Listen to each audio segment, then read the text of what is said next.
Hello all.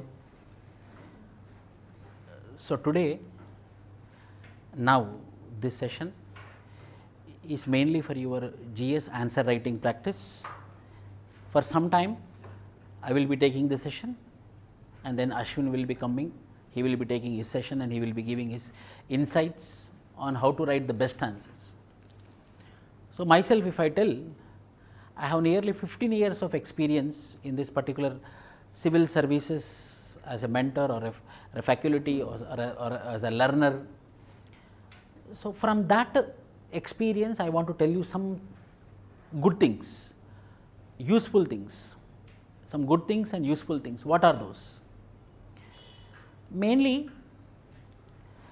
what is the importance of long term answer writing practice?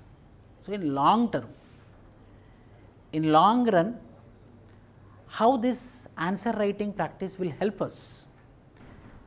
You know, we know the pattern that general studies 1, general studies 2, general studies 3, ethics, essay, regional paper and English paper and optional papers, 2 papers, 250, 250, 500 marks. So we are here, we are not going to discuss about the optional, but here, so there are 5 papers, GS1, GS2, GS3, ethics and general essay.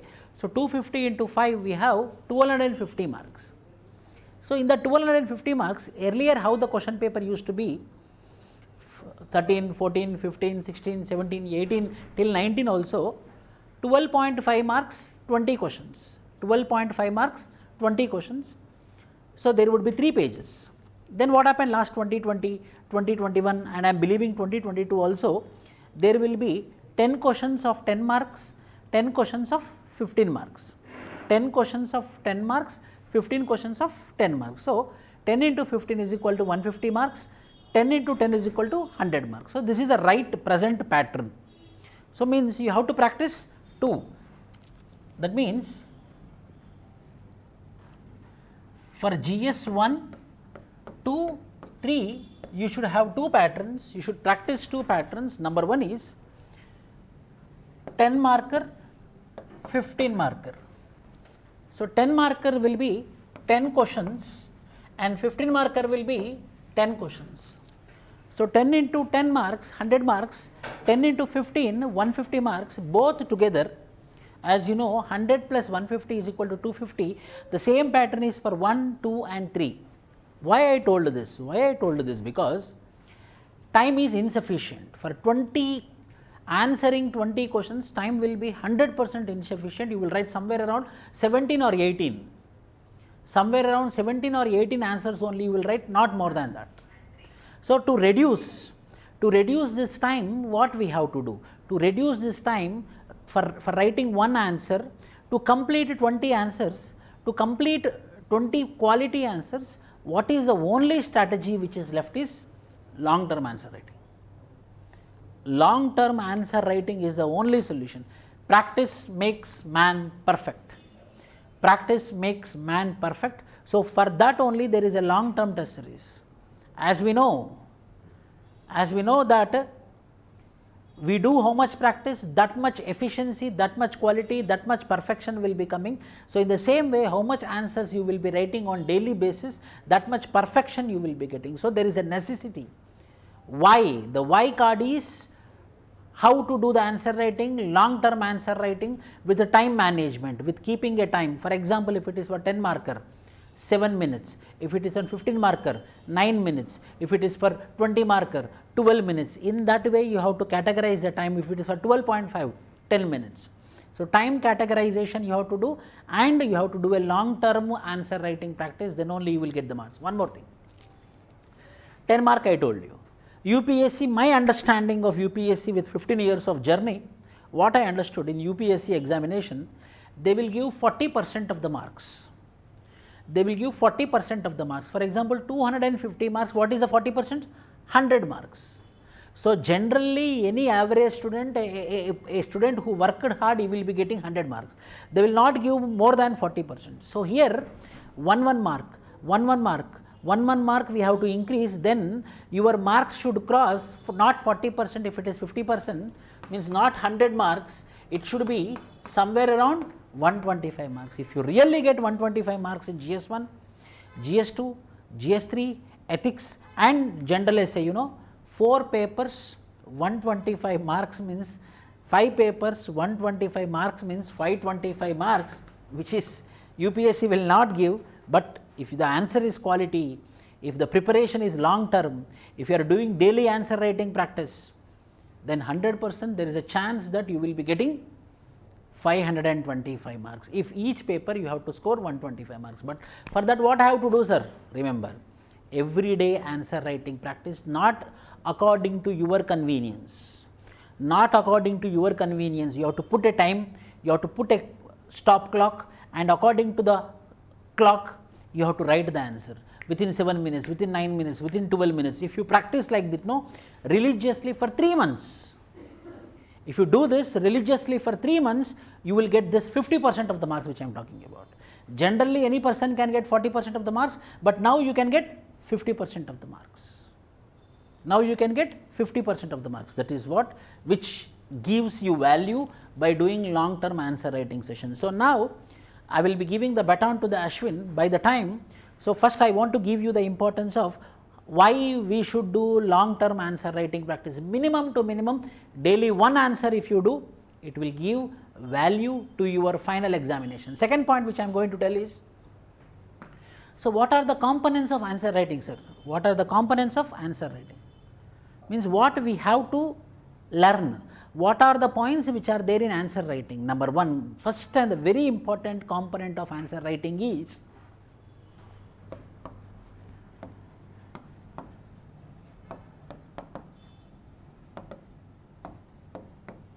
understanding question. Understanding question. Most of the students will not understand the question. First we have to understand the question.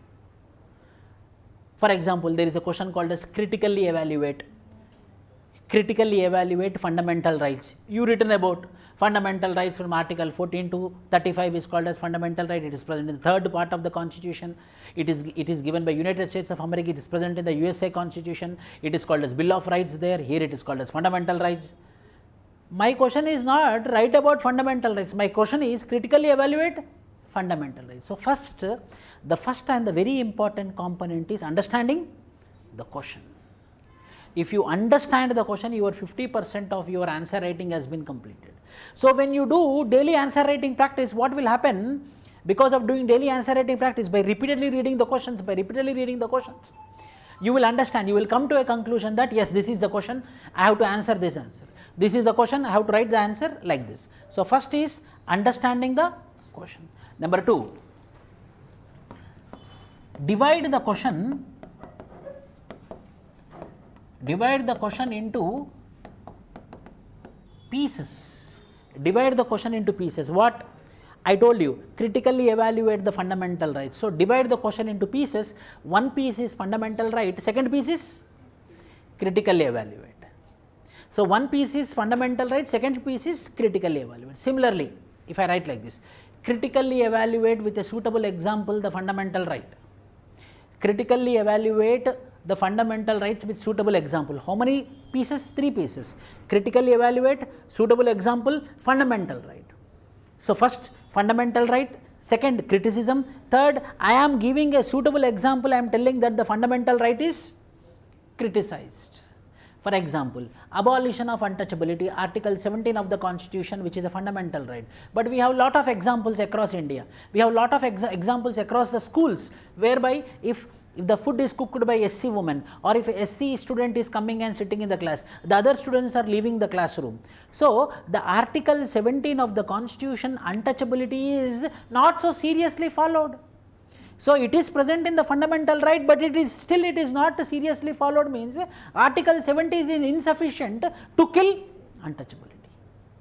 So 3 things I told you. First I told you about fundamental right.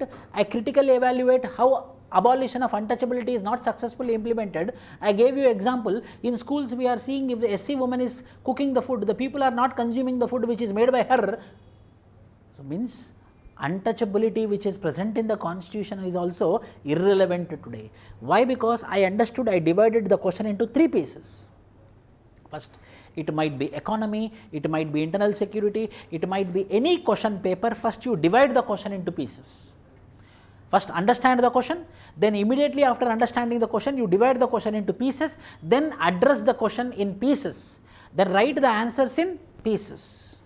After writing the answers in pieces, you join the answers. You join the answer, then what will happen? The answer which is coming out will be the best answer. So, 3 components are there. One is, I am not telling like all other people, first understand the basic question, the crux of the question. Next, divide the question into pieces. Third, you will answer the question in pieces. No, then integrate the pieces.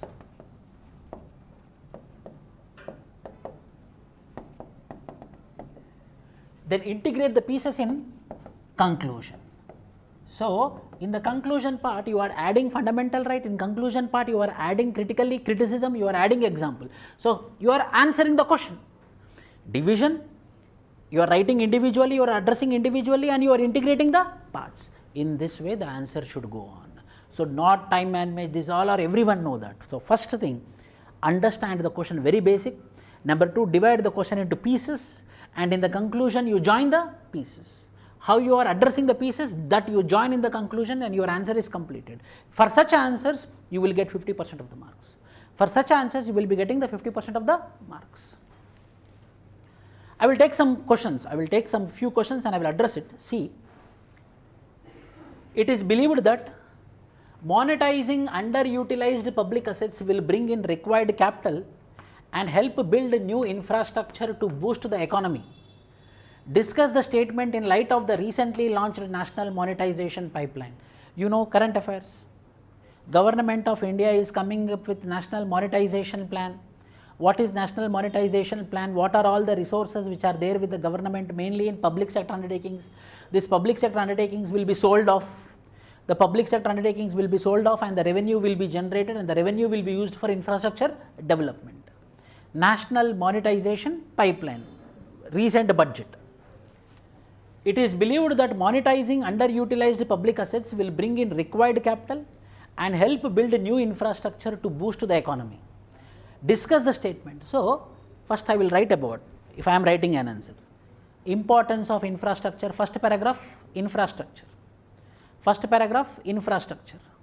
Second paragraph, India is a country which does not have any income. India is a country which does not have any resources. India is a country which does not have public sector resources. So, the resources are with private people.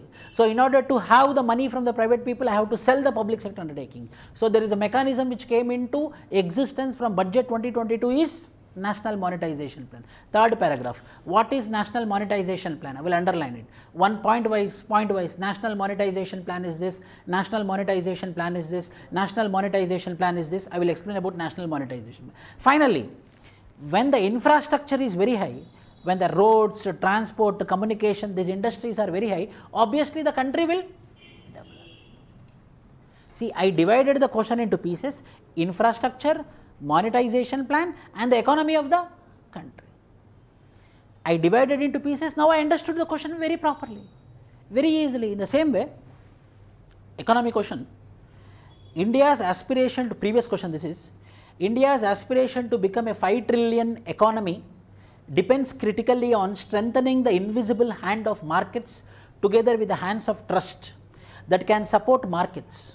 What do you understand by the invisible hand? How can it be strengthened in Indian economy? See, it is not, means what I am asking about, another question, the question is about, don't think everything every time from the point of view of visibility.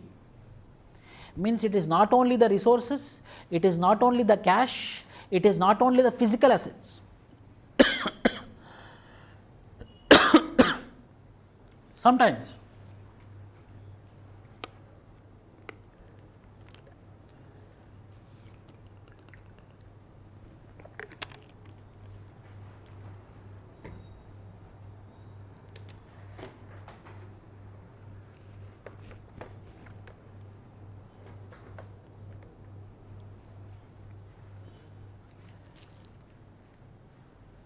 Sometimes invisible hand. What is the invisible hand? Trust. See, it is not every time the money, it is sometimes trust also. It is sometimes market sentiment. For example, I will tell you. Iran had a lot of oil resources, but Western countries will not believe Iran. Why? Iran is called as rogue nation. Iran is called as rogue nation. Why? Because America or Western countries believe that they are supporting terrorism. Iran is supporting terrorism. When Iran is supporting terrorism, why Western countries should buy oil from Iran? So what they did, they put sanctions on Iran. In spite of the resources available with the Iran, intentionally we are not making market with Iran. Why? Because there is something called as invisible hand. It is not every time the money, it is sometimes trust, it is sometimes credibility, it is sometimes the ethics followed. Tata consultancy services are Tata products. It is rich, it is costly or cheap. Whether there is an invisible hand present with Tata companies, there is a trust is there with Tata companies, whether there is something called as credibility with Tata. If any Tata product is there, blindly we will buy. Why? Because the credibility is associated. So in this particular point, the question, first understand the question. The question is, I am not talking about visibility, I am not talking about visibility, I am talking about invisible hand. It is not about the resources all the times. It is not about the resources all the times, it is something which is invisibility, which is credibility. You are an IAS officer, it is the position important or your credibility also important? Your credibility, yes, if I go near this IAS officer, he will do the duty properly. So that invisible hand is also very important. You will go near a friend, he does not have money, but still you will go. At least he will do some sympathy, he will have some compassion towards you. That is enough for us. So in the same way, in order to have a 5 trillion economy, it is not just the resources which is important, there is something called as credibility, trust need to be developed. Then only we can have, the economy will be flourishing. How we will be buying goods? Apple good, why we will buy? It is 70,000, 80,000, why we will buy? 70,000, 80,000 we will buy. Why? Because I will only tell, I am also a person who will not buy the electronic goods of 70,000 rupees or 80,000 rupees. Oh, I thought to buy from 2012, 13, 14, I am thinking, but never I buyed. But I did risk in 2018 and I took one Apple phone in 2018. 70,000 was a very huge budget for me, very high budget. 18, 19, 20, 21, 22, 5 years happened, the same mobile phone I am using. If I bought any other mobile phone, 5 times 5 years I would change, the amount will be the same. The amount would be the same, every 1 year it will be lagging or it will be having some problem, but the same mobile phone from 5 years, 24/7 I am using, but it is not having any problem. Credibility has been established. If anyone want to buy a good from me, then what I will tell? First I will tell this only, in spite of the price. Why? Because I will calculate, it will be giving you service, it will be giving you time period. So obviously it is not the visible hand, sometimes invisible hand is also a necessary factor for the growth of the economy. So what I will do? So first, what are the visible hands? Infrastructure, resources, minerals, visible hands. Non-visible hands, credibility, trust, ethics, values, both should go hand in hand. When both should go hand in hand, then only the economy will flourish, then only we will reach the target of $5 trillion. So the question is not only about economy, the question is about economy plus ethics. Society questions we will see, very typical question this is. Standard of question. We preach nationalism but practice casteism. We preach nationalism but practice linguism. We preach nationalism but practice parochialism, we people, regionalism, like Maharashtra, Jai Marathi, Jai Kannada, Kannada Rakshana Vedike, Maharashtra Navanirmana Sena. We are a part of the country, but again we will parochial in nature, local in nature. Many laws have been enacted, but either these laws are full of loopholes or they are not properly implemented. We talk egalitarianism, but we enforce discrimination examine. We promote egalitarianism, but we follow discrimination. How, sir? Hyderabad Central University, a PG scholar was been committed suicide because of the discrimination which was been levied on him on 2016. Sexual assault is a common phenomenon on SC community. Exploitation, slavery, bonded labor is a common phenomenon on ST tribal communities. So, in spite of the laws, the discrimination level is increasing. In spite of the feeling of nationalism, we have parochial mindset that we want our separate state, we want a separate country, we want Khalistan, we want greater Nagalim, whether such intentions are there or not. So, the question is not about nationalism, which is more than nationalism. So, the loyalty should not be to the region, the loyalty should not be to the language, the loyalty should be to the nation. When we give importance to the nation, then Jai Marathi, Jai Kannada, these all things will go away. So, Indian society question this is. Second question, terrorism is a too serious a problem to be left out to politicians alone. Is it terrorism a too serious problem, it should be left only to the politician? No. Awareness. I will tell you, there is one particular scheme called as Sadbhavana in Jammu and Kashmir. What the government did? The government did, the villagers who are near the Pakistan occupied Kashmir, who are near the border of Pakistan occupied Kashmir, a scheme was being levied which is called as Sadbhavana. This scheme, what they did, giving food, whatever they want, they by charity trusts they brought it and they started distributing among the people, giving free education, giving free health. Then slowly what happened? The terrorism which was been very serious in the Jammu and the borders of Pakistan occupied Kashmir, the terrorism element is reducing. The element of terrorism is reducing. Why the element of terrorism is reducing? Because of it left to the people, people's care, people's love and people's sympathy and compassion, where the terrorists took change from being radical to liberal. So, it is every time not the political's duty, or it is every time not the politician's duty to question or to address terrorism. General awareness among the masses and pressures on the people are the only way out. Discuss. General awareness among the masses and pressures on the people are the only way out. So, people, consideration for the people, people awareness, we should be aware, we ourselves should address terrorism.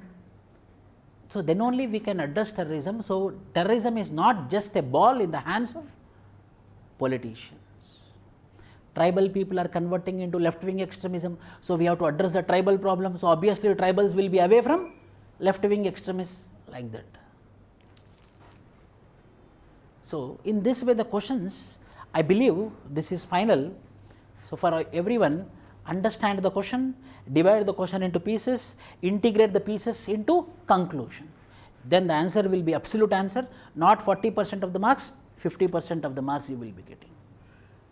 So, now Ashwin will come and he will be giving his experience and how to do answer writing practice, how he did answer writing practice, how it will be helpful for you in 2023 attempt and 2024 attempt. From his experience he will be helping. Okay.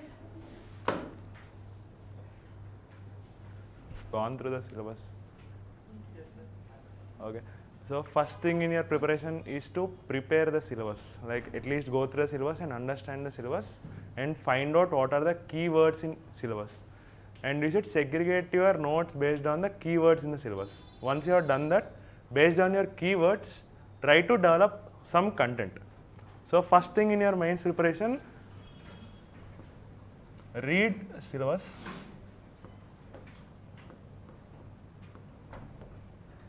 Second, content.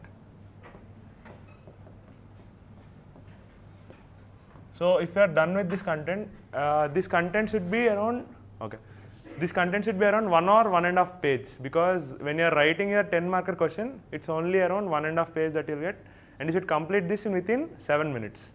So, to complete your answer in 7 minutes, first thing you should have is content. If you have the content, then your thinking part will reduce. If you don't have the content, once you are seeing the question for the first time, then you will start thinking. Then you can't write your answer within 7 minutes.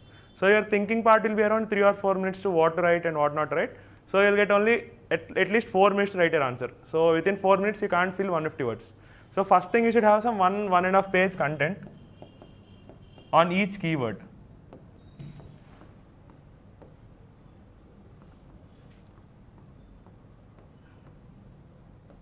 So first find all the keywords from your syllabus, then try to build content from 1 to 1.5 page. So how to build this content? So there are very good sources on internet. Just type the keyword, type UPSC attached to that, and you will find some very good content, and try to segregate your content and try to make some very good notes out of it. First thing is your internet. Second thing is your standard books. You will be reading some standard books. From those standard books, try to pick those points which are very much important, like some facts, some constitution numbers, some article numbers, some judgments. And third is your newspaper. When you are reading a newspaper, there will be some very good examples.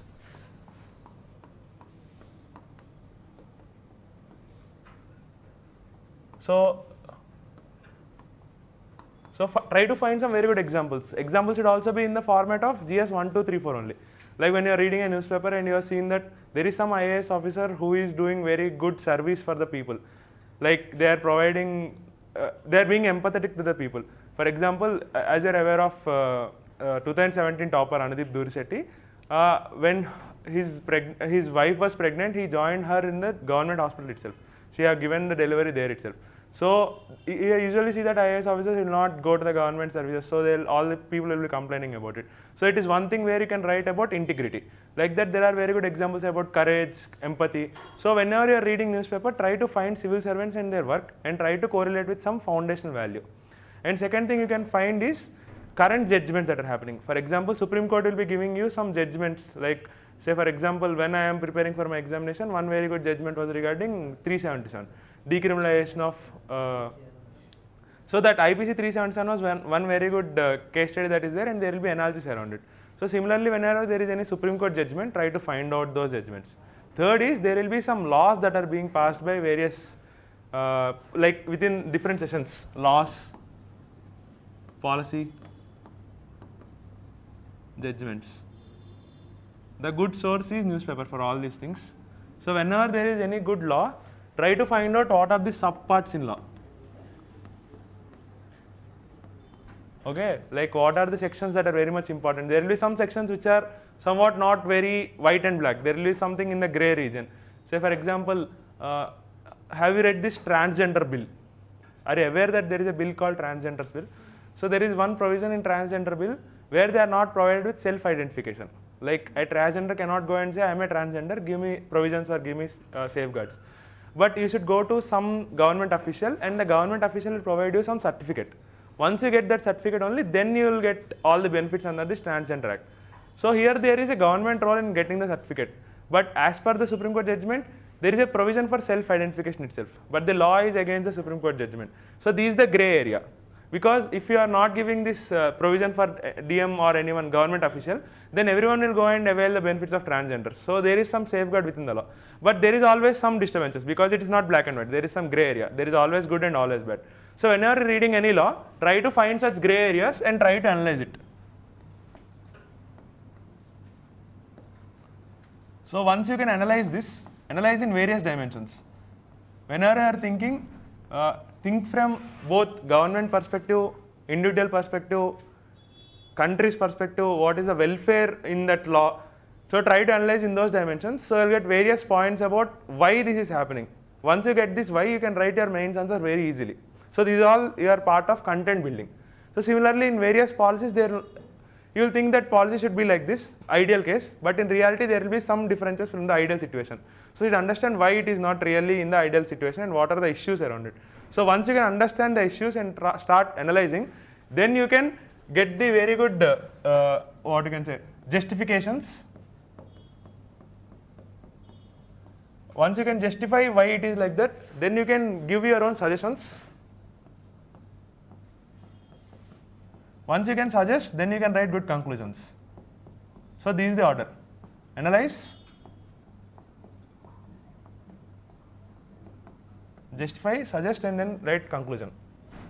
So once you can do these four things, your main answer writing, like the idea is mostly from this only. Try to take any one policy, try to analyze this policy in various dimensions. Once the analysis is done, try to justify why it is like that.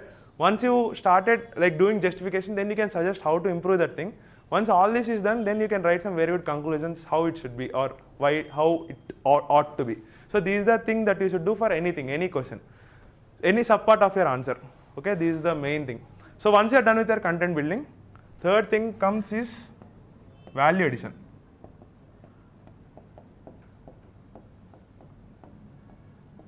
So what is the difference between these two things? So content is mostly static part. Like if you are trying to write some points, that is the content part. Here comes the value addition. Value addition can be in the form of diagrams, flowcharts,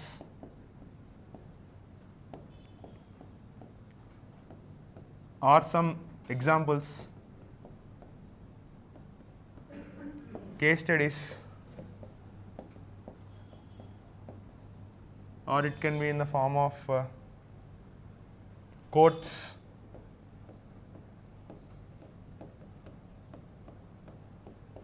So these are all value additions. So how to get all these things? So first is the diagram part.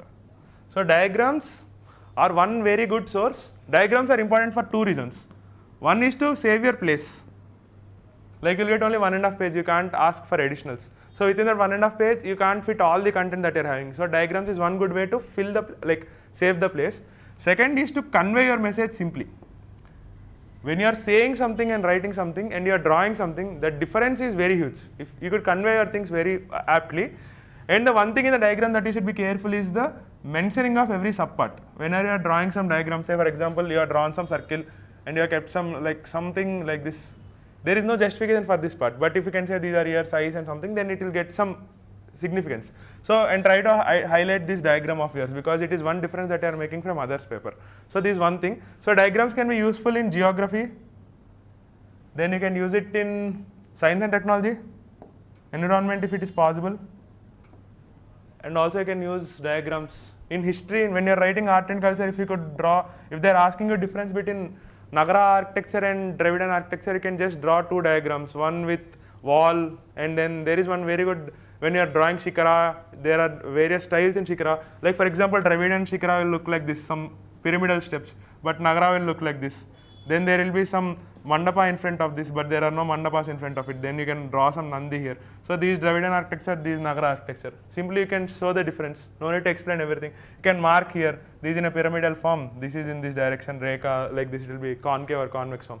So in this way, your diagrams will convey in art and culture also. So this is the second thing that you can do. Then flowcharts. Flowcharts are very important. Like for example, when you are writing GS3 answer, in GS3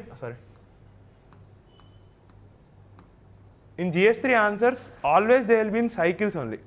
GS3, either it will be in virtuous cycle or vicious cycle. Like for example, if you are doing something, say for example, I will draw some virtuous cycle.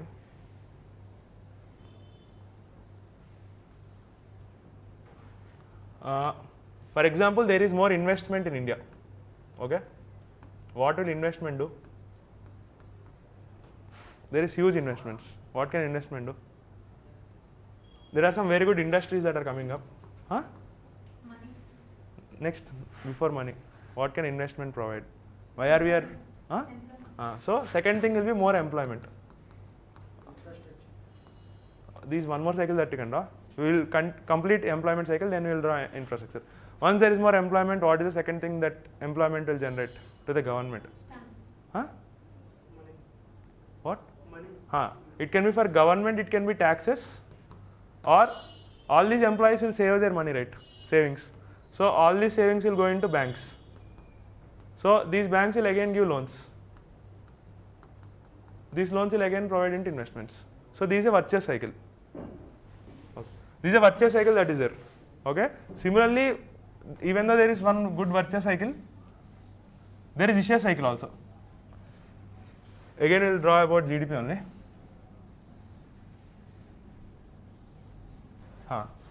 Now, say there is demand-led growth in India. Okay. Demand is being reduced. Like no one is buying anything. Okay. What will this demand reduction in demand means? Like for example, now every day you are using 3 or 4 soaps, but suddenly you are stopped using your soaps. What will this reduce in demand lead to? Production will reduce. Once production reduces, what is next thing that will happen? Employment will be reduced. What will happen once employment reduces? Savings reduces. Once savings reduces, no one will give money for investment. again it will lead to low demand because there is no generation of salary. So this vicious cycle, this will continue within this cycle only. So whenever you are writing GS3 answers, try to draw such flowcharts, logical flowcharts, nothing more, nothing less. This is all just logic, nothing is there. So try to build such flowcharts in your GS3 answers. Similarly, when you are writing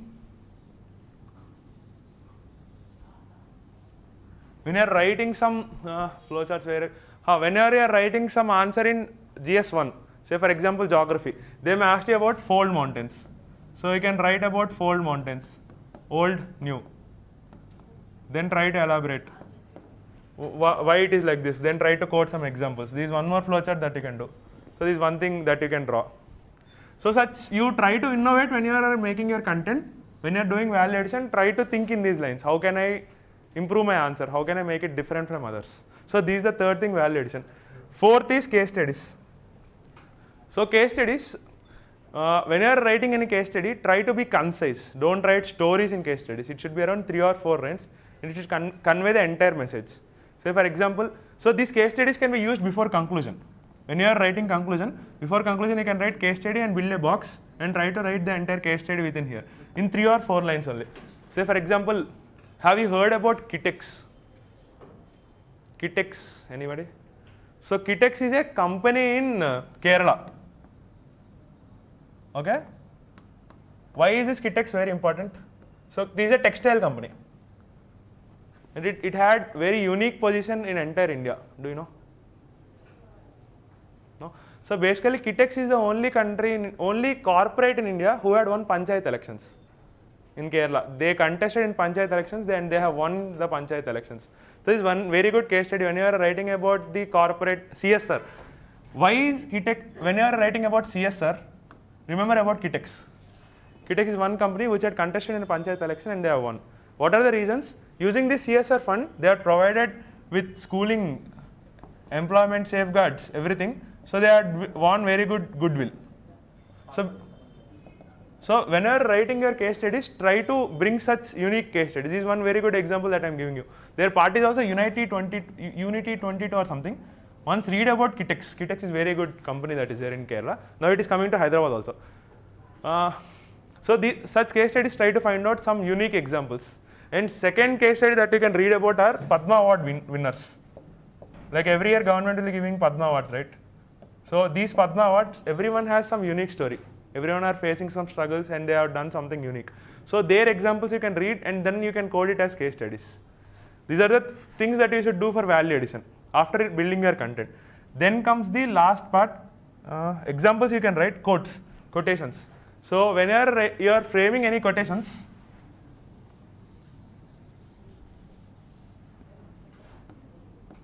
so when you are finding some quotations, try to find under some large blocks. Say for example, what are your quotations for education, social justice, constitution. So in such a way, find those quotations in very large blocks and try to quote them. Try to quote those examples not only Indians, but also some foreign thinkers from ancient philosophy or modern quotes, like some political quotes that you can quote, like whenever our honorable prime minister or honorable president is giving any speech, then or governor also, then they will be quoting some data points and you can directly quote their examples. So such quotes you try to frame under broad themes, like how what are the quotes for education, what are the quotes for social justice, constitutionalism, all these things. Try to bring some 100 quotes and try to revise these 100 quotes multiple times and use it in your essay, introduction, and if possible in conclusion. But don't overburden yourself. At least in your paper, try to quote 1 or 2 quotations in GS paper. But in essay, try to quote more number of quotations. When you are writing some one full essay, try to quote around some 7 or 8 quotations in your entire theme of things. Okay. So this is for the value addition part.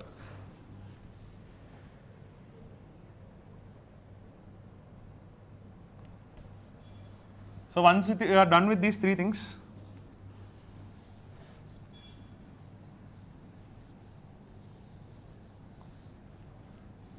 Once you are done with these three things, then comes the fourth part.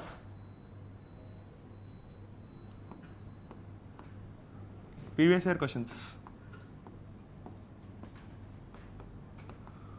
So previous year questions are very much important because one, they'll give you a feel about the examination, how examination works. Like what are the things that you should prepare. And second, there will be repeatability of questions.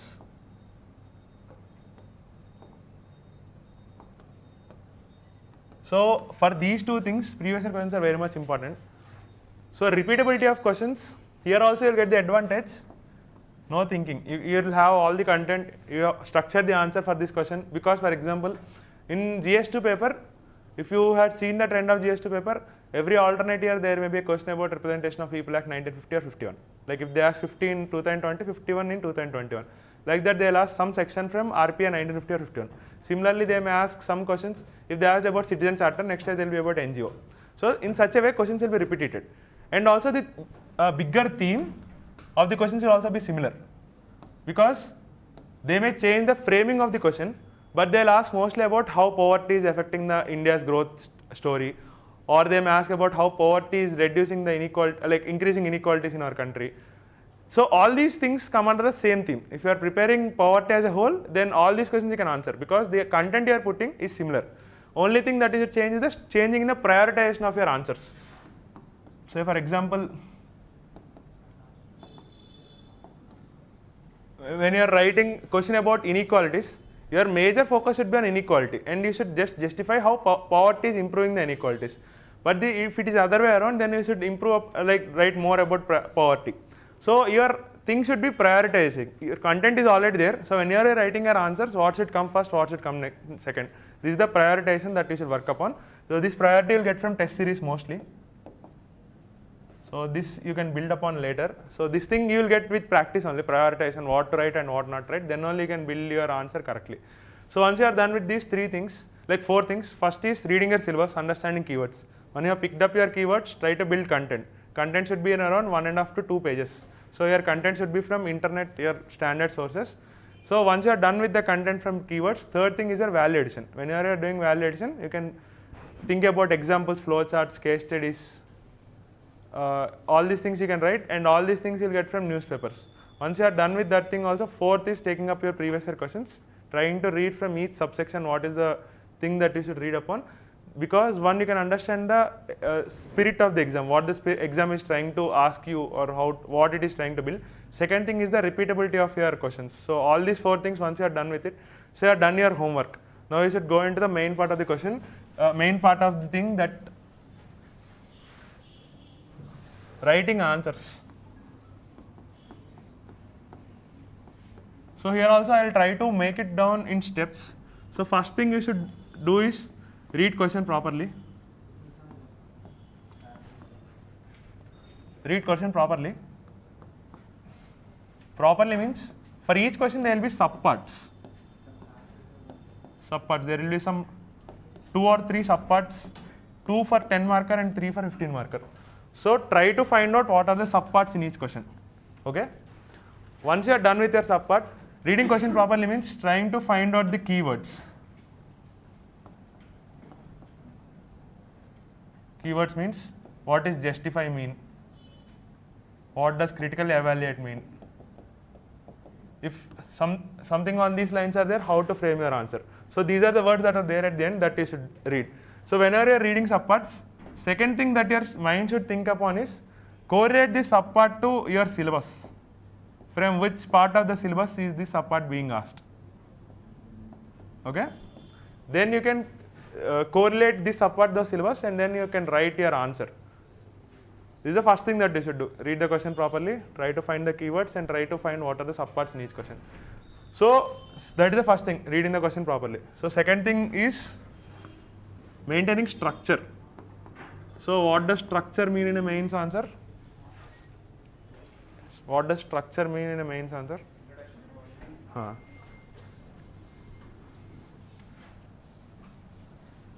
So there will be 3 parts, I, B, C. So all these 3 parts will carry some weightage. So one you should write about intro, then body, then conclusion. So I'll try to elaborate on each subpart what you should focus upon. So your introduction can be some case study from newspaper that is there. Say for example, say they are asking about climate change. So you read in some newspaper that due to climate change some X amount of people are going into poverty every year. So this is one case study that you have read in your newspaper. So you can quote it in the introduction. That is one thing you can do. Second thing that you can do is to use some quotes. This is very difficult. Second thing is try to elaborate the keyword that is there. Say for example, there is a question about climate justice. So you can just elaborate what climate justice means. But here to get extra marks when you are elaborating, try to use the institution that is saying this thing. Say for example, if there is anything about from UNFCCC about climate justice, say according to UNFCCC this climate justice means. So in such a way you can use. For GS2 answers, try to write with some article numbers or sections. Say for example, when they are asking about something about religion, try to write with saying article 25 to 28 provides us with right to propagate and try to practice any religion. So that can be your introduction. Next you can write from some reports where you will be finding some very much huge differences. For example, there is this report called Oxfam report. Maybe most of you are aware of this report, which says that more than 70% or 60% of wealth is within the hands of 10% of people.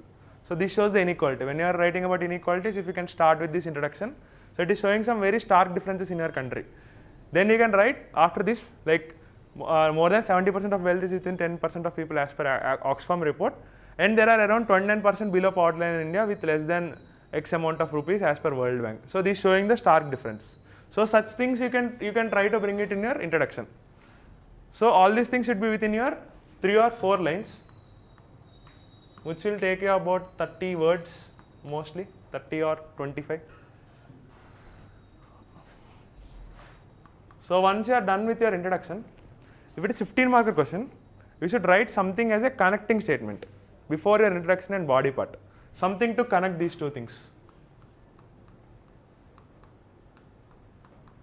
Okay? If your introduction is very well elaborated, try to avoid this connecting statement. But if you are trying to do something, for example, if you are trying to say climate justice using SDG, you are trying to say with Sustainable Development Goals, but you are not elaborate anything about climate justice, then you can say in the second connecting statement that if you have fulfilled the SDGs completely by 2030, then climate justice can be achieved. Such connecting statements you can use. 15-marker you can use because there will be space, but 10 markers try to avoid this connecting statement and try to use an introduction as the one whole thing where you can explain everything. Once you are done with your introduction, then go to the body part.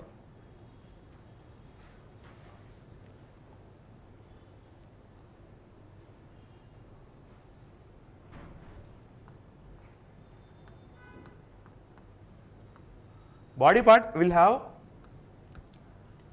first thing is analysis. In analysis, you can write in 2 ways. One is positives and negatives.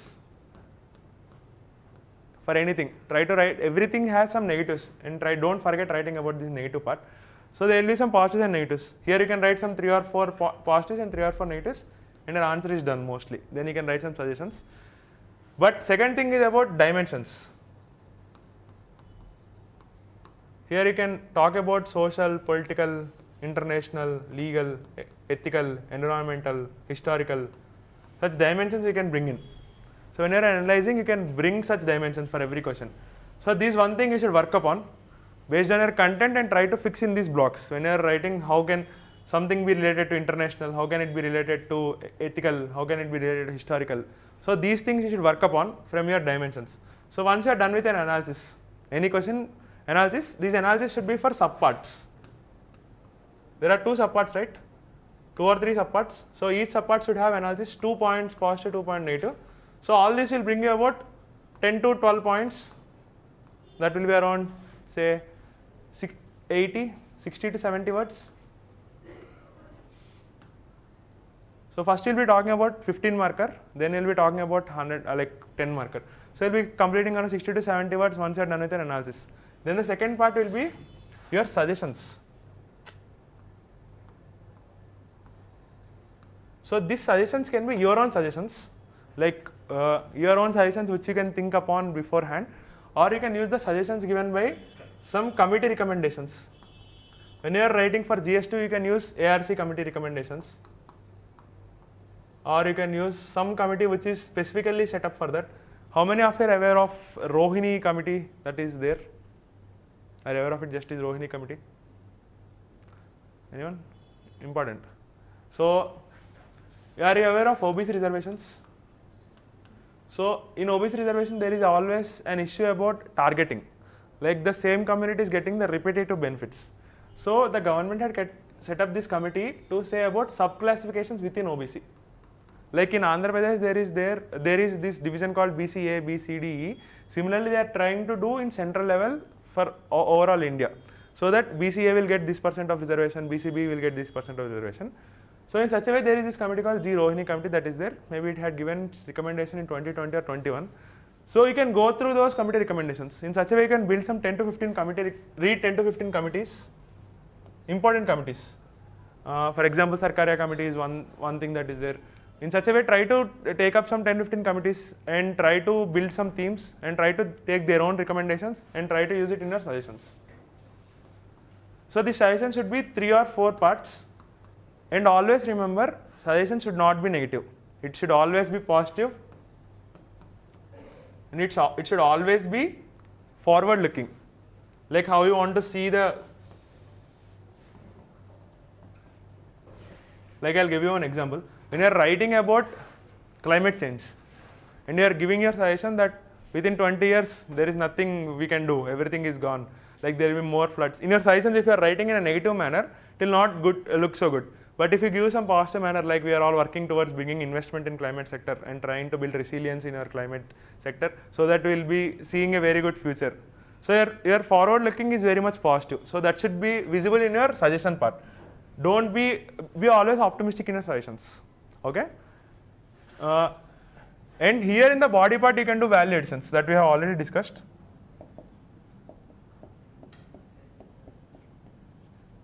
Value addition should be in your body part. So in your body, you can write your value addition like this in a box in the sideways. Always try to keep your value addition in some box or something and try to like figure 1, this is some figure here, and try to mention what this figure means in the figure 1. So that you are marking your figure and trying to show that when you are reading any textbook, you will be having your figure beside and having some number before it, like, so that you can identify what the figure means and where it is. Similarly, try to build this technique in your answer also and try to highlight your value additions, because your value additions will bring you some difference. So these are things that are there. So whenever you are writing analysis, try to use examples within your body part here only, in analysis only. And here also you can use some quotes, quotations, data. All these things you can build in your, when you are writing your points, positives and negatives, you can use the data points and some examples within your body part. So once with your body part is the one thing which will make all the difference. For example, for 10 marker question, the maximum you will get is around 4 marks. Okay. So for 10 markers, there will be 2 marks for your intro, 6 for body, maybe 2 for conclusion. So huge mark is there in your body only. Mostly for introduction and conclusion, the difference you can make is around half mark or 1 mark with your value additions, but your body, within 6 marks you can get around 2 or 3 marks if you are doing very well. So that you will get this optimum number of 4 marks in a 10 marker question. So your body is one thing you should work upon very well. And the good part is the body is one thing which is more or less stagnant. If you are done with your previous year questions and syllabus part, you will be having your content, all the questions also will be having some body within your answer sheet itself. So body is more or less stagnant itself. So try to bring analysis and try to add more value addition so that your body will look good. So all these things are for GS 1, 2, 3. 4 will have separate discussion because it will be somewhat nuanced in GS 4. The structure is similar, but the way of writing will be different. So last part of the answer is your conclusions. I used to follow this method. I used to fix my conclusions. Some 2 or 3 good conclusions that I used to write in every answer. So for example, if there is GS3 answer and it is from economy, I used to say that $5 trillion is your target and Atmanirbhar is the path for it. So in such a way, if there is a science and tech question, I used to say that we are investing more in science and tech so that the burden on people will be reduced and we can see multiplier effect in economy.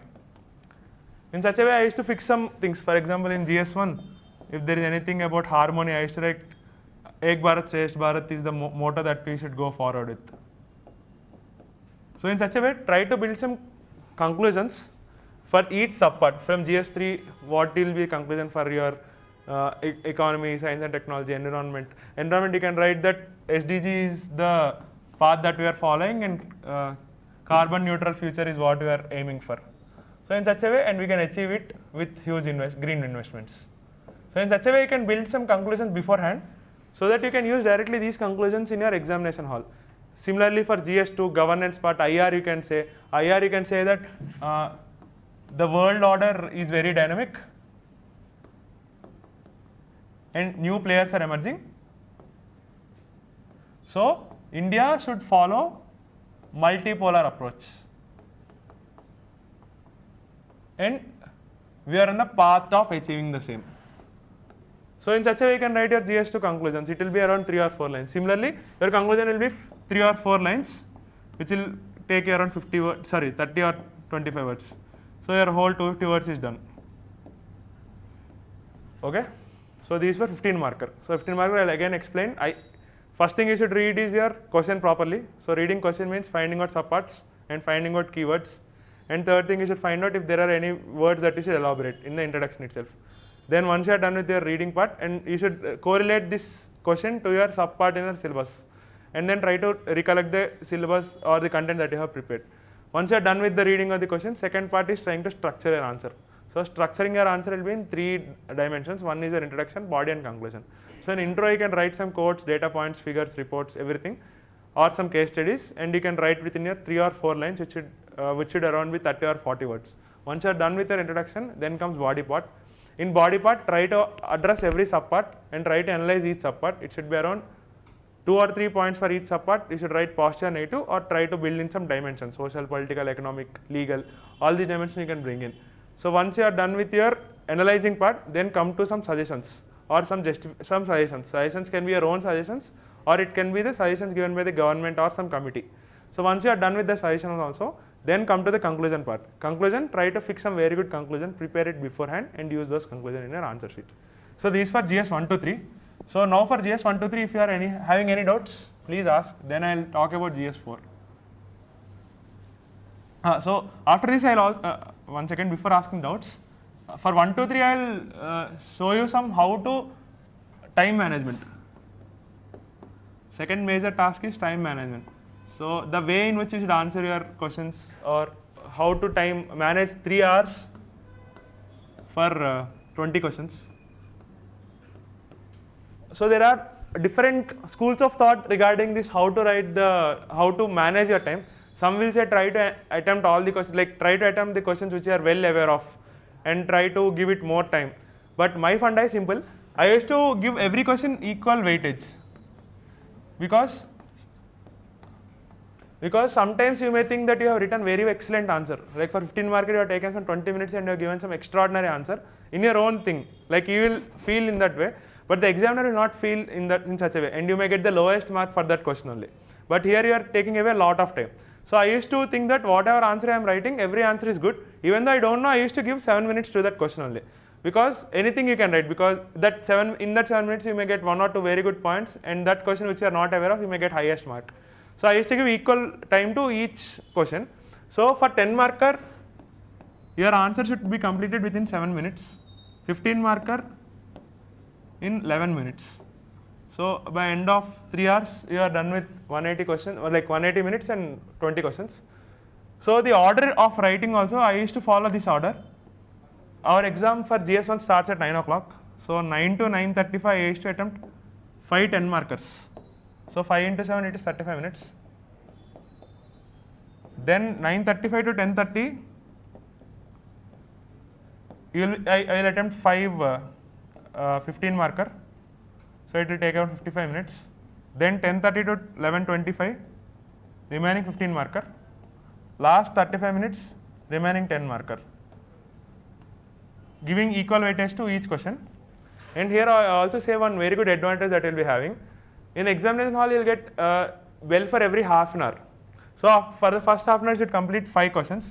And at the third bell, you should complete your 15 marker question. Before fourth bell, you should complete your these questions. So you'll also get the hearing of your bell so that you can also follow the order. If you want to follow this, you can try to follow this. Try to follow this once in a test series, and if you're comfortable with it, try to use it, because this is the first impression that you're giving to your examiner, and you'll be fresh when you're entering your examination hall, so that you can write very good answers here. So these are the things that you can do if you want to do, or you can build your own strategy and try to write your answers in such a way. But try to complete the answers within 3 hours only, and try to do it while you're writing a test series also. So for GS 1, 2, 3, if there are any doubts.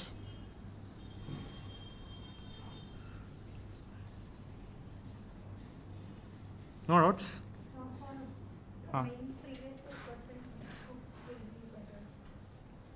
Book means? Questions or answers? Questions, anything is fine. You can also take it from UPSC website itself. But we can't find like previous 10 years questions. You can find. In archives, you'll get from 2013 itself, 13 to 21. Previous also 14, from 14 you should follow. Before 14, the pattern is very much different. 14, 21 you can find. So introduction part should be 2 or 3 lines or? 3 lines should be maximum. 3 or 4, you can go to 4 lines, but try to limit to 3 lines only. Doubt undamana? కొంచెం గట్టిగా మాట్లాడా. Polity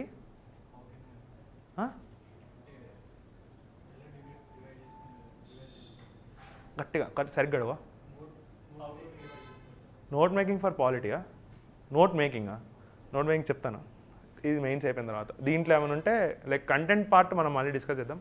main structuring ఏమైనా doubt ఉంటే అడగండి, ఎట్లా చేయొచ్చు ఏంది అని.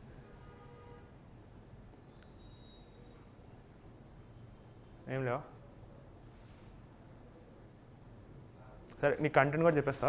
So GS2 first syllabus, like a paper అయినా ఫస్ట్ సిలబస్ తీసుకో. Like take syllabus. So once you are taking your syllabus, they will be keywords in syllabus. Like for example, NGO, citizen charter, president, VP. There are things that you'll find in your GS2 answer. So once you are finding these keywords, then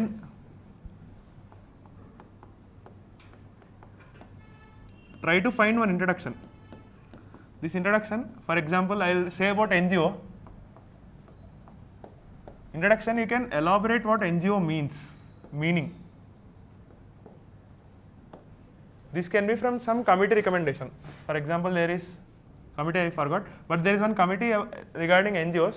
So they will explain what NGO means within 2 or 3 lines, so that you can take up, or some international organization that is there which had elaborated with it what NGO means. So first part, introduction, what NGO means, that should be an introduction. Then second, try to find some facts. For example, as per IB report, due to NGOs, 2 to 3% of GDP in India is being reduced every year. So this is one fact, negatively highlighting what NGOs means. So in such a way, try to find some 2 or 3 good facts and 2 or 3 bad facts, like representing the entire situation. Once you're done with your facts, come to body part. Body, try to write some positives and negatives. Like in positives, what are the good things in NGOs? Say some good things about NGOs. What are the things that NGO can do? Education. Next. Welfare. Awareness. Next. It will address the problems that government is having. And funding also. Funding NGOs, not correctly, like wording is not right. Funding andro. Inga anything else?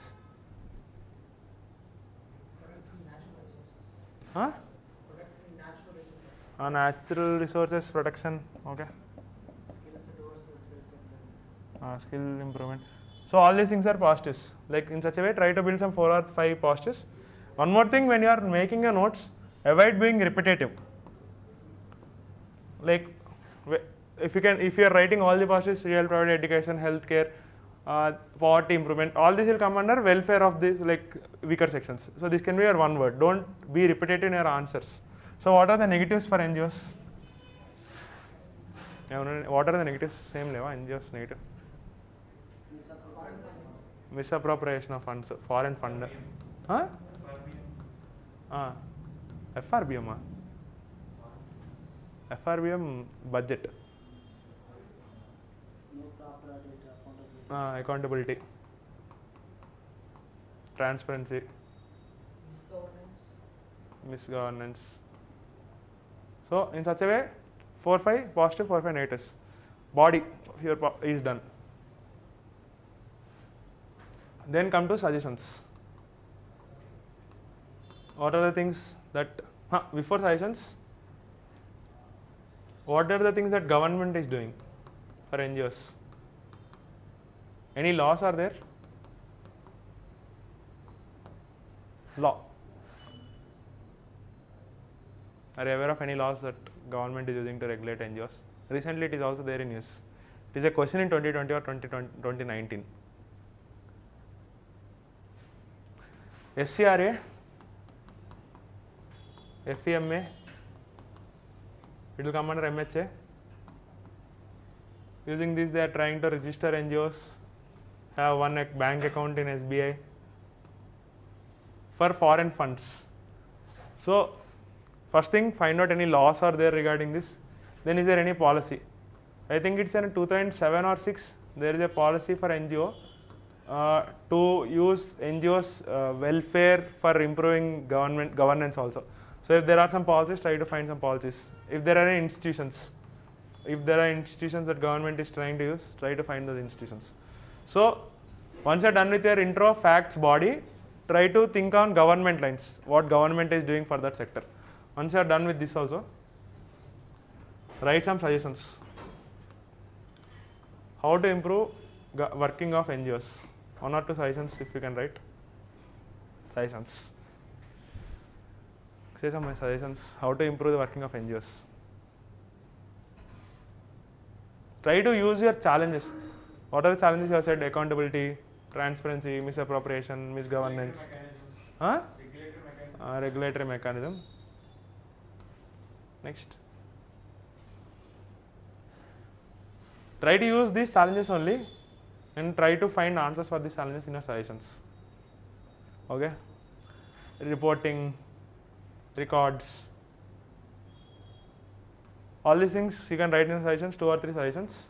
Once you are done with your suggestions, if you have time and if you are writing next year, try to look for international examples. Like Red Cross is one good example that is there, which is an international NGO, but it is working hugely and it is having very much goodwill. So in such a way, you can find some 2 or 3 examples you can write. Then last part is conclude. All these things you should try to build this in 2 or 3, 2 pages maximum.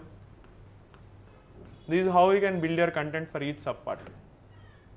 All these things you can find on the internet, or you can find from sources which are static, which you will be aware of. Okay, so these for GS 1 to 3. Now briefly explained about note making also. Now I will say some points for GS 4. First thing in GS 4 that you should be aware of is values. What does value mean? Anyone?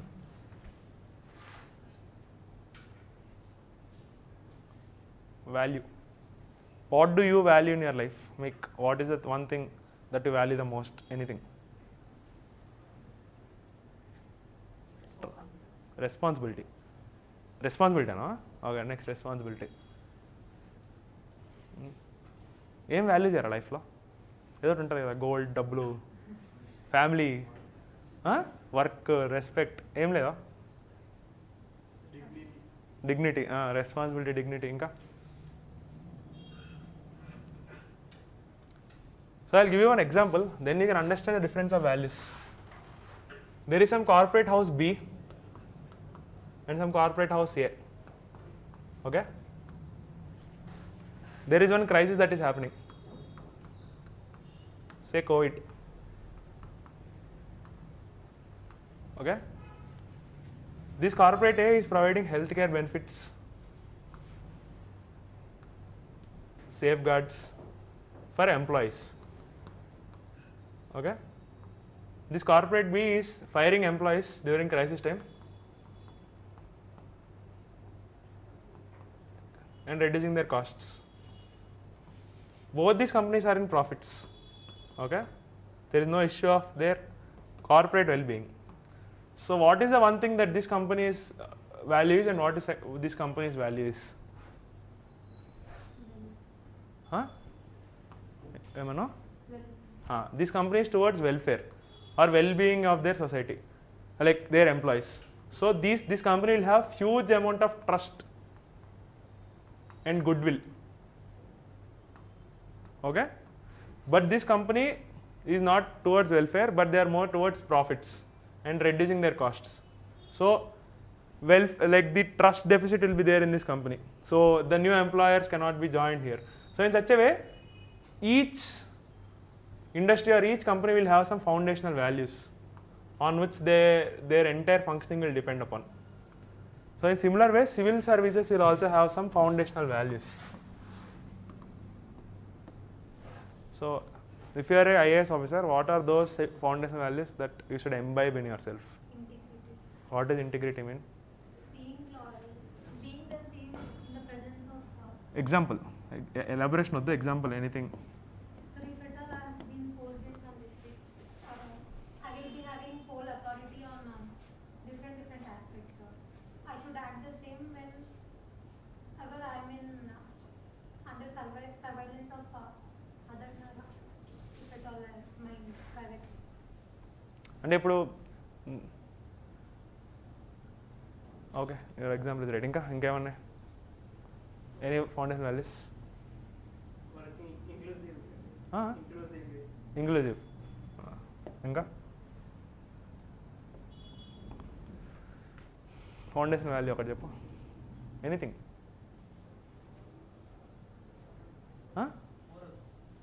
Morals కాదు, foundation value ఏమన్నా? Value. Any foundation value? మీరు IAS అయినప్పుడు మీకు ఏం కావాలి? Integrity, empathy, ఇంకా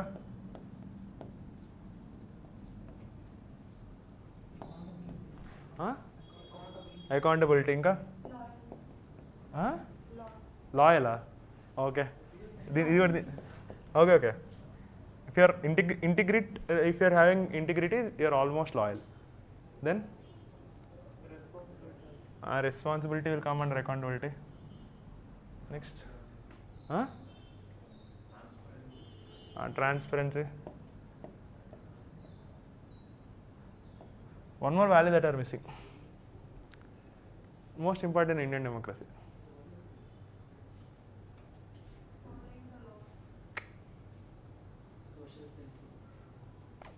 Welfareism, empathetic, and one. What is? ఉండదు అది.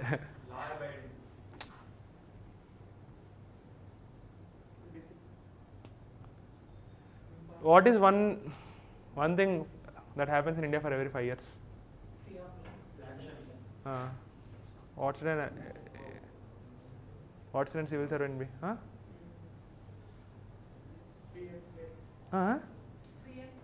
Free and fair. Inka one more. Non-partisan. Should not be. If he is serving any party, then after 5 years he will be transferred. So all these things are foundation values. So first thing you should, all these foundation values are there in your syllabus itself. So try to list this. Last year there is a question that had been directly asked, what are the 10 foundation values that are there in civil services? First question. So you can write all these 10 foundation values. Then the thing that you should do is to elaborate. what integrity mean. Like the way she is elaborating, before I ask her an example, she is saying what integrity mean actually. Then you can find examples. So examples in ethics should be crisp. And it should be about some civil servant or about something that you have faced in your own life or about some famous personality. You can't write about some uncle who is living beside your house. One example about integrity, you can't write it. If that uncle is very much famous, you can quote. But if not, find some very good examples from some famous personalities and some civil servants. Are you aware of S.R. Shankaran? S.R. Shankaran. Huh? Have you ever been to Tank Bund in that region? He is the only IAS officer having a statue. He is some 1951 IAS officer. He had bought in tribal subplan and for the welfare of STs. So when you are writing about empathy, you can use S.R. Shankaran. Are you aware of E. Sridharan?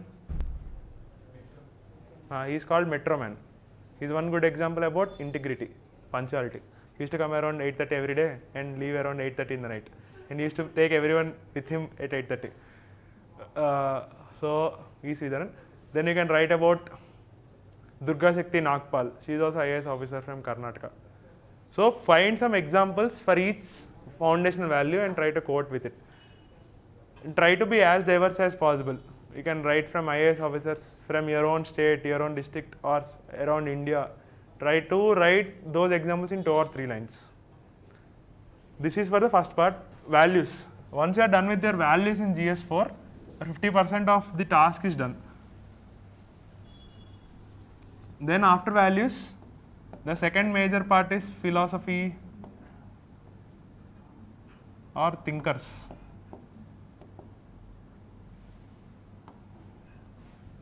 So try to read about different schools of thought.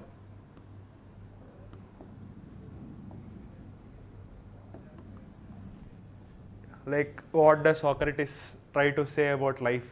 What does Aristotle say about happiness? What is Wales, John Rawls' theory of justice? Or similar way in Indian philosophy, when you are reading about Buddhism, Jainism, what is the difference in their own philosophy? What is the difference between Hinduism and Muslims? Philosophy, Mohammedan philosophy, or what is the difference between Christianity and Jews? All these things you try to read about philosophies and try to use thinker names. For example, are you aware of this case study?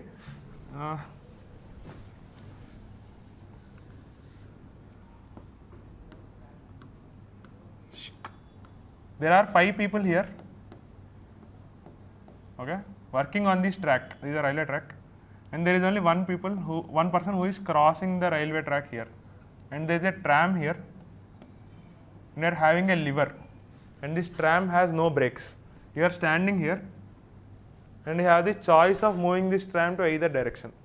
So these are 5 people, railway employees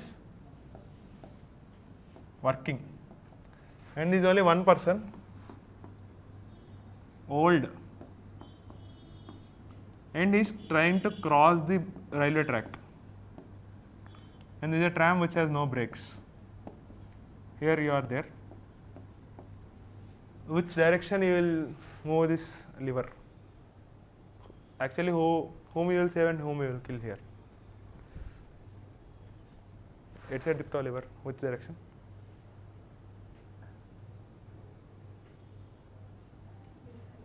One.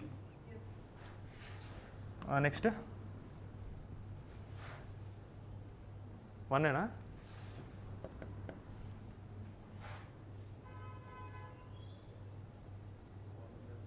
Next.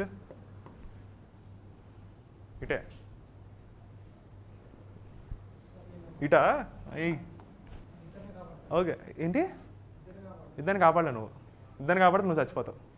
నువ్వు బతకాలి కదా, నువ్వైతే next time మళ్ళీ liver మార్చాలి.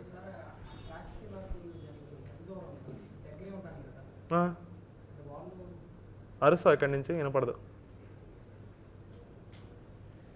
ఇద్దరిని కాపాడలేవు. నువ్వు ఇటా, నువ్వు ఇటే, నువ్వు ఇటే. సో మీ క్లాస్ మొత్తానికి తెలిసింది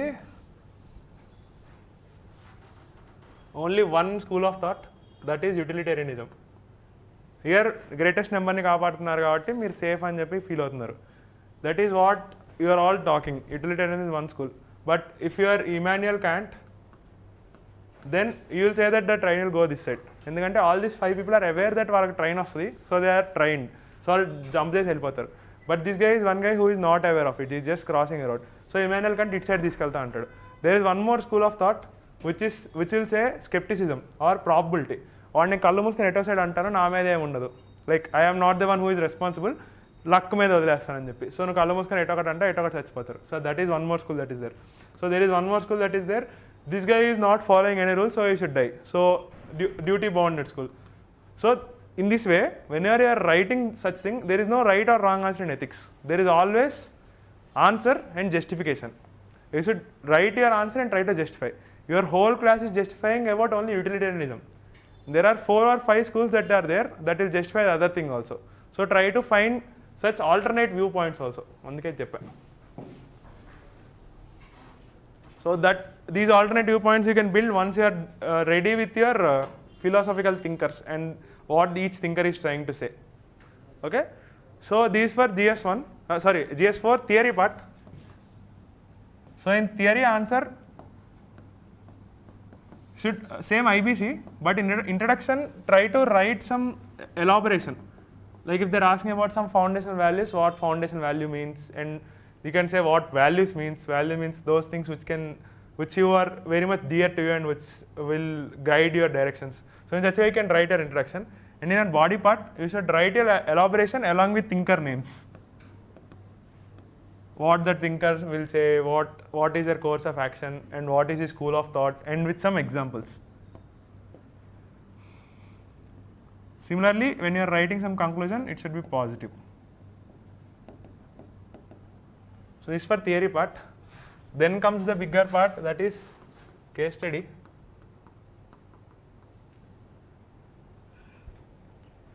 So in case study, why is ethics very much difficult to write?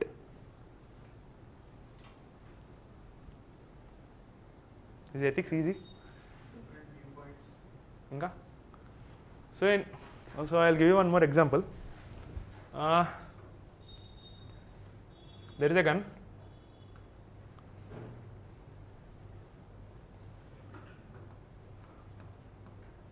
Very good man. Will you shoot or will you not shoot? No, Mansada, you are also a very good man, he is also a very good man, and you are having a gun. You have a chance to kill him. Will you kill him or will you not kill him? You will kill him? You will not kill him? You will kill him? No, sir. You will not kill him. So basically, this is a very much binary situation. Iddar manchalle, so good. So no ethical decision. You will not kill him. Easy. Similar way, there is a thief here. There is one more thief here. Thief is having a gun here. Will he shoot or will not shoot? Will not shoot. 2 bad decisions, no ethical decisions. But if there are very 2 good alternatives, ante, like for example, if you are laying a road, if you are laying it from east to west, 1,000 families బాగుంటాయి. Like all their land and all their well-being will be very good. If you are laying road like this, around 1,500 families will be very good. But here you should remove some fields. Here you should remove some temple. And if you are laying this direction, there is no removal, but there will be no family will be benefited from this. So this is an ethical situation. You are an IAS officer who you should plan in which direction your road should be. Every direction needs a road. So here comes your ethical dilemma. Which one to choose? All 3 are good alternatives. All 3 have some positives and negatives. So which one you will choose? When you are in a such situation, you should always don't write the answer. Try to give what are the positives here and what are the negatives here, and why are you following this thing. Similarly, what are the positives here, what are the negatives here. Justify all the 3 things. Then in the conclusion, try to write one road that you will be choosing based on your own ideology. For example, you can say that here there are only 1,500. 1,500 people will benefited, so utilitarianism. So greater number. So some fields, those are the effect that will happen on here. But if you can also choose this thing, because temple, you can relocate the temple on the other end. But in the negative, you can say that if you are relocating the temple, it is against the right religion that is there in our constitution, and will lead to some disturbances.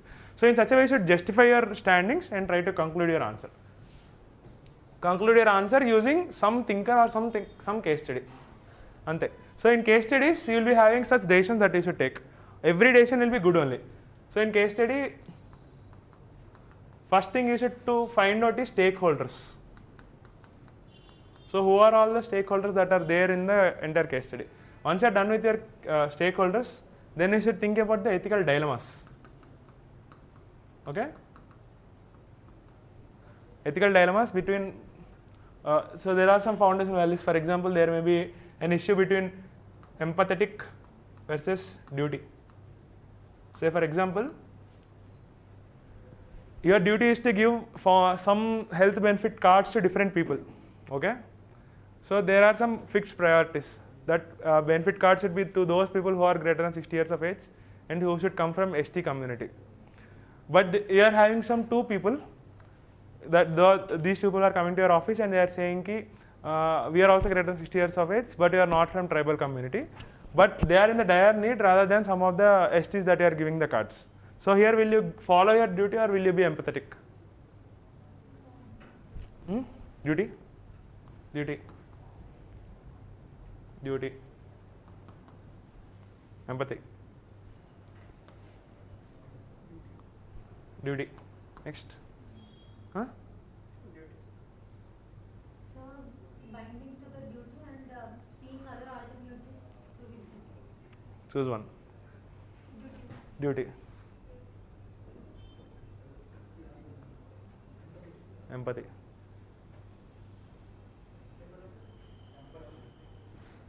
So 3 people are towards empathy and 5 people are towards duty. What is the issue if you are being empathetic?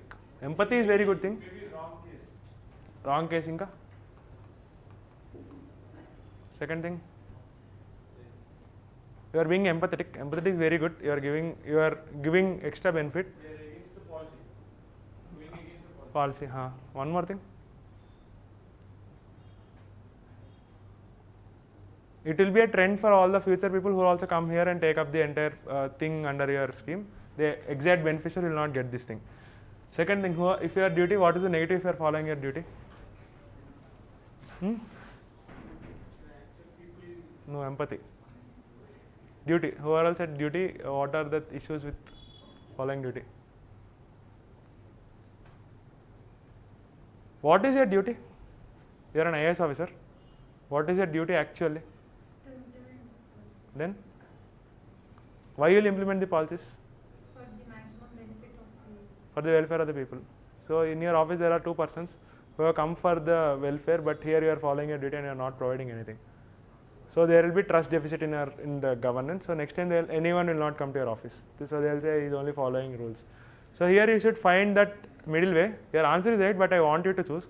So the middle way is to find other scheme where they will be beneficiaries. So and you should enroll them in that scheme. And you can elaborate or create awareness about that scheme. So that is the middle way that you should choose. Okay?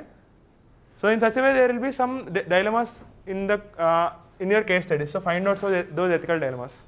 Then find out alternatives. 4 alternatives you should write. So these alternatives can be at the 2 extremes. One extreme can be, there is one guy who is coming to your office and he is giving you a bribe. The one extreme you can write, yes, I will take the bribe. Okay? Second alternative is, no, I will not at all take the bribe and follow the duty. And in the meanwhile, there will be 2 alternatives that you should build upon. One, you can say, I will take the bribe and I will try to use it for some social welfare. So this is one thing that you are justifying for yourself, but it is actually wrong. And the third thing that you can do is that I will not take bribe and I will call the concerned authorities so that he will be booked. When you are giving corruption also, it is also false case. So these are the 4 alternatives that you can bring upon, and you can elaborate on each alternative and you can give your conclusion that I will follow this alternative. I will not take the bribe, and I will also call the officials who are actually assigned to it, so that he will be punished, so that this thing will not be repetitive, and I will uphold my own integrity. This can be your answer in the conclusion. So this is the thing, you should find 4 alternatives for each case study and try to find at least 2 extremes and 2 middle ways, and try to bring one middle way. And the last thing is to bring in conclusion. So in conclusion, you can use the thinker name. As per this thinker name, I will be using this thing, and you can conclude your answer. So these are the case studies. So any more doubts?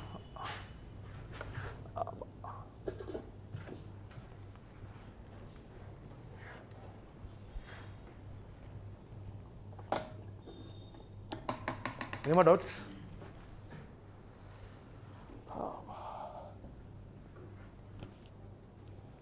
Where we have to focus. Focus? Mainly to our answer. Like which resources we have to in more time. More time. Actually, the focus. Focus should always be in your syllabus and previous year questions. Resources em undadu.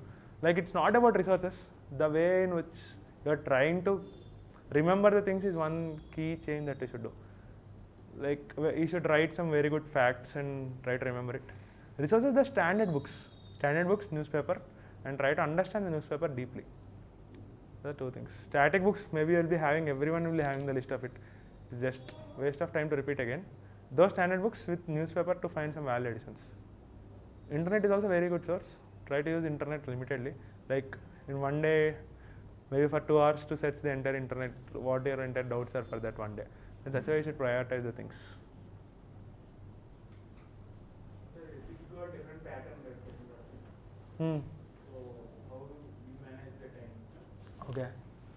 Ethics case studies will be 6. So case studies, you should give 15 minutes time. 15 minutes, 3 minutes to read the case study and to understand it, and 2 minutes to build your alternatives, and 10 minutes to write your answer. Because how you will be writing a 15 marker, you should write your case study also within the same time limit. So 90 minutes will be for this thing, and you will be writing how many questions? 13 questions, no, in theory. 13 questions. 13 theory questions. Here if you are giving 7 minutes, it is exactly 91 minutes. Okay. So, but this will be around, you will at least give 10 more minutes for case studies only. So your time from this thing should reduce to at least 85 or 80 minutes, so that you should write ethics answer exactly in 6 minutes. If not 7 minutes, but you should write your ethics answer in 6 minutes, and your case study you can give to 1 or 40 minutes. So I used to write from 9 to 9:36, 6 answer, that is 3 entire questions of 10 markers. Then from 9:36 or 9:35 I used to write till, sorry, this is from 2 I guess. From 2:35 until 4:15 I guess, case studies. Then from 4:15 to 5, the remaining 7 questions. This is, I used to write in such a way. Theories and case studies, you try to bring in some thinkers' names and good examples. Whenever writing justification, try to use justification of any thinker. There are some very good ethical questions that you can think upon. Like one trying case study is one thing where you can justify such things.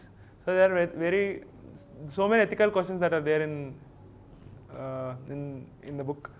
Which sources you are using for GS4? GS4, which sources? NK Balaji.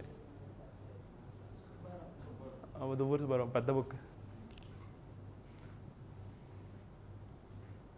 Mudit Jain, there is one more book called Mudit Jain.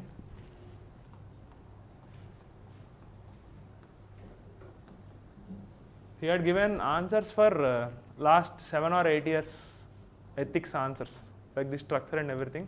From here you can bring some diagrams also. He had given some very good diagrams also. Once you go through this book, for each subsection he is giving the questions and he is trying to give answers for those questions along with diagrams and value additions. There are no more doubts. Any more doubts? Is there need to follow current affairs? Is there a? Need to follow current affairs? Yeah. Magazine. Along with newspaper. Yeah. Basically, how many newspapers you read? Maximum one newspaper. One. Maximum one you'll read. For interview, maybe you'll give it 2 or 3 newspapers because to cover various dimensions. But if you are reading any current affairs material, they will be reading for 3 or 4 or 5 newspapers. There will be some news articles which will be missing in one newspaper. So, for example, in Indian Express, you'll be getting this column called Explained. In that, they'll be explaining some very good example every week. Every day they'll be explaining what GST Council means, what are GST components is. But you'll not be reading those things. And there'll be somewhere in Hindu, only once in a week you'll get about environment, one page on Sunday. But in that one day, you'll not cover entire thing, right? Like some speeches that are involved, they'll only cover the highlights, like Ramsar sites or something. And there'll be some huge topics that will be missing. For example, there is one good magazine called Down to Earth for environment, where they'll be elaborating about environment news, international things, what is happening. So all these things you can cover humanly. So if you are reading the current affair magazine, you will at least try to remember some very good news articles that they will prioritize. So after reading a newspaper, try to read one current affair magazine so that you will be confident that you have completed the entire current affairs, and you will also get an entire holistic picture of what is happening around you. And there is also one more advantage: no need to make notes of newspaper. Like if you are reading any current affair magazine, no need to write newspaper notes every day, right? You can read from current affair magazine, they are doing work for you. So use the resource that is available online.